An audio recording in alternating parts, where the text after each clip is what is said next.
Hello साथियों, good evening. मैं आपका अपना दोस्त और होस्ट अमित शुक्ला आप सभी का दोस्तों दिल से स्वागत करता हूं आपके अपने परिवार टारगेट विद केसीएच में। मेरे प्यारे साथियों, आइए आज इस ये क्लास आपको रिकॉर्डेड मिल रही है। जो है कल से आपको लाइव मिलेगा। तो आइए इस क्लास को, जैसे आप जो है पुरानी क्लासों को पूरा पूरा सहयोग करते हैं, वैसे इस क्लास को भी सहयोग करेंगे। और आइए कुछ आज बेहतरीन प्रश्नों की प्रैक्टिस करते हैं। आज का सबसे पहला प्रश्न है, कह रहा है भारत में धारणीय विकास के दृष्टिकोण से विद्युत उत्पाद का सबसे अच्छा स्रोत कौन सा है? धारणीय विकास के दृष्टिकोण से कोयला। कोयला तो यार आप कह सकते हो, कोयला तो बिल्कुल भी नहीं है। खनिज तेल एवं गैस ये भी बिल्कुल नहीं है। ठीक है ना। अब आंसर आपको करना है जल विद्युत और परमाणु ऊर्जा में धारणीय विकास के दृष्टिकोण से क्या हो जाएगा आंसर दोस्तों? सबसे अच्छा स्रोत जल विद्युत हो जाएगा। सबसे अच्छा स्रोत दोस्तों क्या हो जाएगा? जल विद्युत हो जाएगा। अगला क्वेश्चन, मृदा में अम्लीयता कम करने के लिए मृदा में निम्न में से किनके चूर्णों का मिश्रण मिलाया जाना चाहिए? यूरिया एवं फास्फेट, डोलोमाइट एवं सल्फर, डोलोमाइट एवं जिप्सम, डोलोमाइट एवं चूना पत्थर। फटाफट आंसर करें। मृदा में अम्लीयता कम करने के लिए मृदा में निम्न में से किनके चूर्णों का मिश्रण मिलाया जाना चाहिए? अम्लता यानी कि जो क्षार होता है, अम्लीय क्षार होता है, उसको कम करने के लिए डोलोमाइट तथा चूना पत्थर मिलाया जाना चाहिए। यानी कि दोस्तों आंसर क्या हो जाएगा? D part. नाइट्रोजन यौगिकीकरण करने वाला जीवाणु है ओसिलोटोरिया, टाइलोपेथेक्स, एनाबीना या एजेटोबैक्टर। एजिटोबैक्टर। फटाफट आंसर करें। नाइट्रोजन यौगिकीकरण करने वाला जीवाणु डी वाले दोस्तों सभी विद्यार्थी सही हैं। आंसर क्या आ जाएगा? एजिटोबैक्टर आ जाएगा। ठीक है, यौगिकीकरण करने वाला जीवाणु एजिटोबैक्टर है। घास वन में पाई जाने वाली खाद्य श्रृंखला का सही क्रम क्या है? घास वन में पाई जाने वाली खाद्य श्रृंखला। तो फटाफट आंसर क्या करेंगे? जल्दी से आंसर करें। देखिए घास तो सबसे पहला होगा ही होगा। अब घास को दोस्तों कौन खाता है? तो घास को हिरण खाता है। इसमें हो जाएगा और इसमें हो जाएगा, यानी कि ये दोनों कहानियां, घास शेर कभी घास नहीं खाता। ठीक है ना। ये दोनों कहानियां गलत हो जाएंगी। अब हिरण को कौन खाता है? हिरण को शेर खाता है, यानी कि ये वाली सही। आंसर दोस्तों क्या आ जाएगा? सी पार्ट आ जाएगा। सी पार्ट आ जाएगा। ठीक है ना। चलिए अगला, पारितंत्र का गतिक हृदय कहलाता है उत्पादक व ऊर्जा, उपभोक्ता व खनिज चक्र, उत्पादक या व खनिज चक्र, या ऊर्जा प्रवाह व खनिज चक्र। फटाफट आंसर करें। पारितंत्र का गतिक हृदय कहलाता है।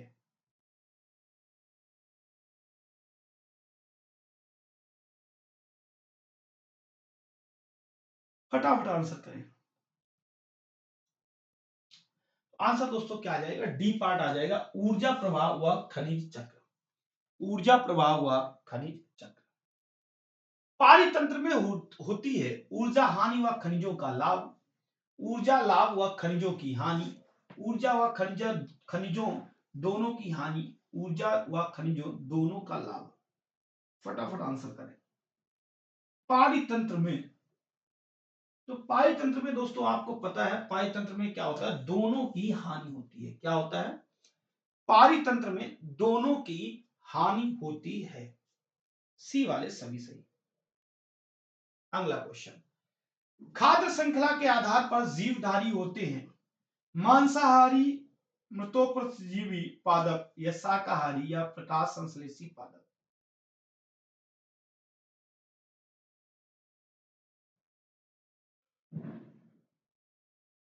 जीवधारी होते हैं दोस्तों, कैसे होते हैं? प्रकाश संश्लेषी होते हैं। कैसे होते हैं? प्रकाश संश्लेषी होते हैं। अगला, निम्नलिखित में किस कार्य से पारिस्थितिक संतुलन बिगड़ता है? लकड़ी काटना, पारिस्थितिकी संतुलन बिगड़ता है, ध्यान रखना। लकड़ी काटना, सामाजिक वानिकी, वन महोत्सव या वनारोपण। एक बात बताओ भैया, पारिस्थितिकी संतुलन जितना आप वन लगाओगे उससे बिगड़ेगा? नहीं दोस्तों, उससे बनेगा। तो ये उत्तर नहीं है। वन महोत्सव से क्या बिगड़ेगा? सामाजिक वानिकी से क्या बिगड़ेगा? आंसर दोस्तों क्या आ जाएगा? यदि आप लकड़ी काटते हो, यदि आप वनों को काटते हो, ठीक है ना, तो क्या हो जाएगा? पारिस्थितिकी असंतुलन हो जाएगा, क्योंकि जो हमारे पेड़ पौधे हैं वो ऑक्सीजन छोड़ते हैं और कार्बन डाइऑक्साइड का अवशोषण करते हैं। अगर वो कार्बन डाइऑक्साइड नहीं लेंगे, उससे और भी बहुत सारी वनों से चीजें होती हैं। अगर आप बात करो, पहला मुद्दा यही है कि अगर वो कार्बन डाइऑक्साइड नहीं लेंगे, कार्बन डाइऑक्साइड बढ़ेगी हमारे वायुमंडल में, तो क्या हो जाएगा कि जो सूर्य से जो ऊष्मा होती है, कार्बन डाइऑक्साइड उसको अवशोषित कर लेती है, तापमान बढ़ता चला जाएगा और हम सब जल जाएंगे। और भी बहुत सारी, ध्वनि प्रदूषण भी होता है वनों से।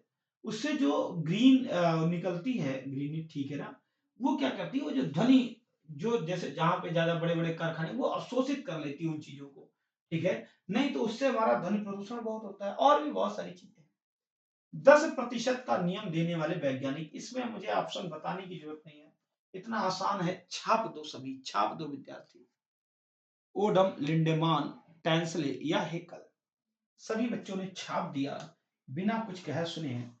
आंसर दोस्तों क्या आ जाएगा? 10% का सिद्धांत किसने दिया है? लिंडेमान ने दिया है कि ऊर्जा स्थानांतरण में 90% ऊर्जा जो है एक बार में हास हो जाती है। जीवों के खाद्य स्वभाव में जितनी विविधता होगी, खाद्य श्रृंखला उतनी ही होगी। लंबी, अधिक लंबी, छोटी, अधिक छोटी।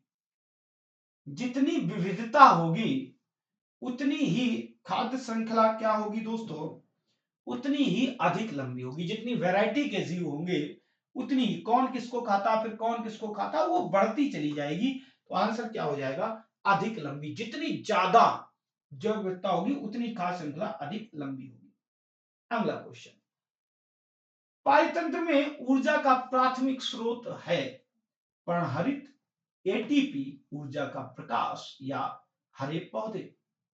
ऊर्जा का प्राथमिक स्रोत, क्वेश्चन आसानी जो है सोच समझ के देना। तो दोस्तों, अगर सूर्य का प्रकाश नहीं आएगा तो पौधे प्रकाश संश्लेषण नहीं करेंगे और पारितंत्र गड़बड़ हो जाएगा, ठीक है ना। अगला, अधिकतम प्रकाश संश्लेषण होता है बृहद समुद्री शैवालों के द्वारा, वृक्षों के द्वारा, घास के द्वारा, घास पत्रण के द्वारा, या डायटमस और डायनोफ्लैजिलेटस के द्वारा।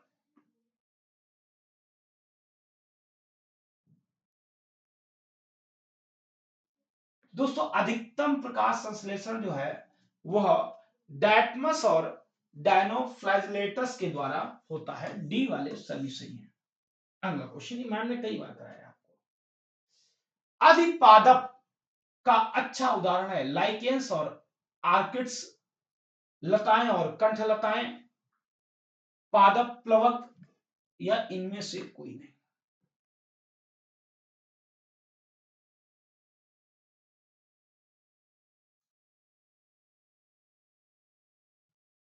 आंसर क्या आ जाएगा दोस्तों? लाइकेंस और आर्किड्स, लाइकेंस और आर्किड्स। अगला क्वेश्चन, सौरिक ऊर्जा को रासायनिक ऊर्जा में परिवर्तन करने वाली प्रक्रिया है। जल्दी से करो। सौर ऊर्जा को रासायन ऊर्जा में परिवर्तन करने वाली प्रक्रिया है। श्वसन नहीं, श्वसन से कहां हो जाएगी। प्रकाश श्वसन, ऐसा कोई वर्ड नहीं है। क्या हो जाएगा? प्रकाश संश्लेषण के माध्यम से प्रकाश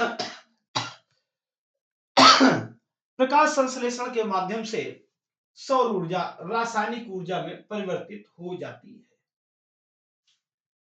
दृश्य प्रकाश के किस रंग में प्रकाश संश्लेषण की क्रिया सर्वाधिक होती है? दृश्य प्रकाश के किस रंग में प्रकाश संश्लेषण की क्रिया सर्वाधिक होती है? नीला, हरा, लाल, नारंगी। बिल्कुल सही है दोस्तों, आंसर क्या आ जाएगा? लाल आ जाएगा। जो है सबसे ज्यादा प्रकाश संश्लेषण की क्रिया किसमें, दृश्य प्रकाश में किसमें होती है? लाल रंग में होती है, सबसे दूर तक दिखता है। इसलिए देखा होगा आपने चिमनी के ऊपर, टावर के ऊपर रेड लाइट लगाई जाती है। भारत में निम्नलिखित वानस्पतिक प्रजातियों में से किस एक का बृहत्तम क्षेत्रीय विस्तार है? सबसे ज्यादा बृहद हिस्से पर कौन सी वानस्पतिक प्रजाति है? साल के वृक्ष है, सबसे ज्यादा शीशम है, सागौन है, या देवदार है? सबसे ज्यादा। बिल्कुल सही है दोस्तों, सबसे ज्यादा जो है सागौन के वृक्ष हैं। सबसे ज्यादा किसके वृक्ष हैं? सागौन के। अगला क्वेश्चन, विश्वतीय वर्षा वनों को दूसरे किस नाम से जानते हैं? लानोस, कैंपोस, ग्रांचाको, या सेल्वास? विश्वतीय वर्षा वन, दोस्तों आंसर क्या आ जाएगा? आंसर आ जाएगा सेल्वास, डी पार्ट। किस नाम से जानते हैं? डी पार्ट, सेल्वास के नाम से जानते हैं। अगला क्वेश्चन, राष्ट्रीय वानिकी कार्य योजना का लक्ष्य भारत में 33% भू क्षेत्र को किस वर्ष तक जो है वृक्षादित करने का था? जो हमारा राष्ट्रीय वानिकी कार्य योजना जो बनी थी, उसमें उसका लक्ष्य था भारत में 33% भू क्षेत्र पर वन लगाना। तो यह लक्ष्य कब तक था? 2012 तक था। हालांकि आए भी बहुत, लगे भी बहुत, मगर समझते हो लोग इस बात को, जब तक जागरूकता नहीं होगी लोगों में तब तक नई चीजें बनेंगी। ठीक है, चलिए, भारत में निम्नलिखित वन प्रकारों में किस एक का बृहत्तम क्षेत्र है? उष्ण कटिबंधीय आर्द्र सदाबहार वन, उष्ण कटिबंधीय आर्द्र पर्णपाती वन, उपोष्ण कटिबंधीय या शुष्क सदाबहार वन? फटाफट आंसर करें। या जो उष्ण कटिबंधीय शुष्क सदाबहार वन, या पर्वतीय आर्द्र शीतोष्ण वन? बृहत्तम क्षेत्र किसका है? तो दोस्तों बृहत्तम क्षेत्र किसका है? उष्ण कटिबंधीय आर्द्र पर्णपाती वन। आंसर दोस्तों क्या हो जाएगा? B part. ठीक है ना, चलिए, छोटा नागपुर के जंगल हैं पतझड़ व सवाना के, सदाबहारी जंगल है, सदाबहारी एवं स्टैपी है, पतझड़ एवं स्टैपी है? फटाफट आंसर करें, किस प्रकार के हैं? ए वाले सभी दोस्तों सही है, पतझड़ व सवाना प्रकार के हैं। किस प्रकार के हैं? पतझड़ व सवाना प्रकार के हैं। सुंदरवन, सॉरी, निम्नलिखित निम्नलिखित युग्मों में कौन सा एक सही सुलेमित है? टीका जम्मू तथा कश्मीर, देवदार मध्य प्रदेश में, चंदन काष्ठ केरल में, चंदन काष्ठ मतलब चंदन की लकड़ी, या सुंदरी पश्चिम बंगाल में? सही सुलेमित है, देखो चंदन कर्नाटक में होता है, केरल में। दोस्तों आंसर क्या है? सुंदरी पश्चिम बंगाल में। सुंदरवन जो है कहां पे पाया जाता है? पश्चिम बंगाल में है। ठीक है ना, तो यही एक सही सुलेमित है। अगला, निम्नलिखित में किसने सर्वप्रथम बायोडायवर्सिटी शब्द का प्रयोग किया? बायोडायवर्सिटी शब्द का सबसे पहले प्रयोग किसने किया? सीजे बैरो ने, डी कास्त्री ने, वाल्टर जी रोसेन ने, या डी आर ब्रिटिश ने?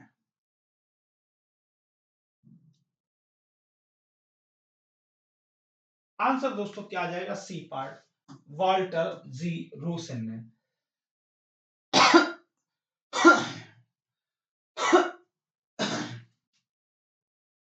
अगला क्वेश्चन, भारतीय संसद जैव विविधता अधिनियम पारित किया गया? भारतीय संसद द्वारा जैव विविधता अधिनियम कब पारित किया गया? मई 2000 में, मई 2002 में, जनवरी 2004 में, या अक्टूबर 2008 में? फटाफट आंसर करें। तो दोस्तों भारतीय संसद द्वारा जैव विविधता अधिनियम दिसंबर 2002 में पारित किया गया। कब दोस्तों? दिसंबर 2002 में। अगला क्वेश्चन, भारत के निम्नलिखित जैव भंडारों में से कौन गारो पहाड़ियों पर फैला हुआ है? कौन जो है गारो पहाड़ियों पर फैला हुआ है?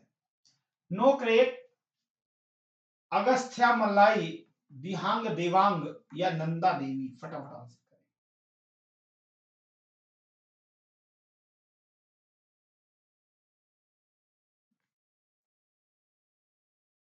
आंसर दोस्तों क्या आ जाएगा? नोकरेक आ जाएगा। आंसर दोस्तों क्या आ जाएगा?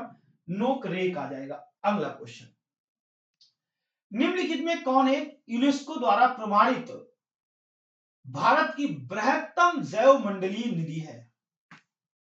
भारत की बृहत्तम जैव मंडलीय निधि है? नीलगिरी, नंदा देवी, सुंदरबन या मन्नार की खाड़ी? फटाफट आंसर करने वाली।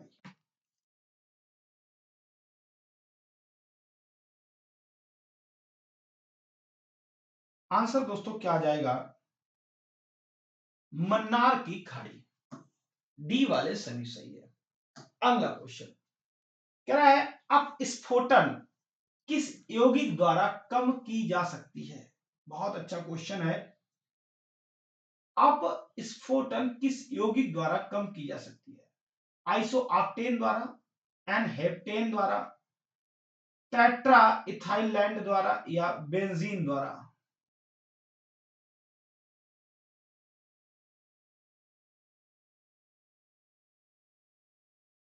फटाफट आंसर करें।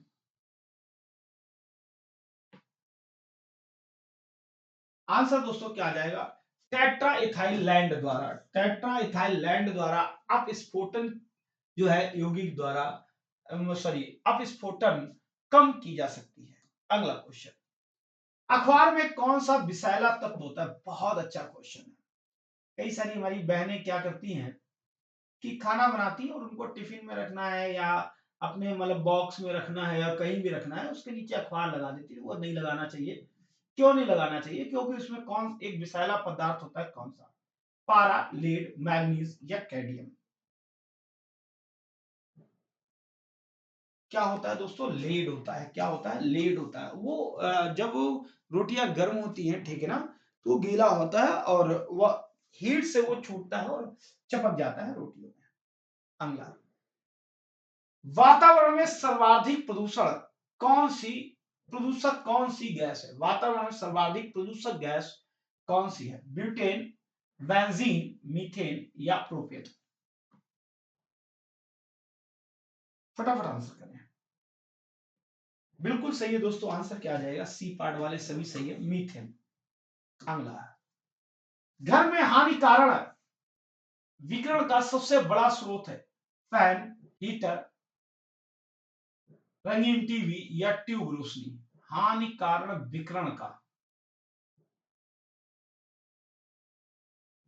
तो सबसे जो बड़ा स्रोत है वो दोस्तों क्या है? रंगीन टीवी। क्या है? रंगीन टीवी। अगला क्वेश्चन, अधोलिखित में से प्रथम श्रेणी का प्रदूषक संकेतक कौन है? मधुमक्खी, तितली, चूर्ण प्रवार यानी कि जिसको आप मोलस्का बोलते हो, या डैंडलियम? दोस्तों आंसर क्या आ जाएगा? प्रथम श्रेणी का प्रदूषण संकेतक कौन है? तो दोस्तों आंसर क्या आ जाएगा? मोलस्का जो है प्रथम श्रेणी का प्रदूषण संकेतक है। तो आज क्लास इतनी ही है। आपको कैसी लगी यह बात आप कमेंट बॉक्स में जरूर लिखना। आप सभी को दोस्तों दिल से शुक्रिया, शुभ रात्रि, जय हिंद, वंदे मातरम। मिलते हैं कल लाइव क्लास में, बेहतरीन क्लास में। Thank you.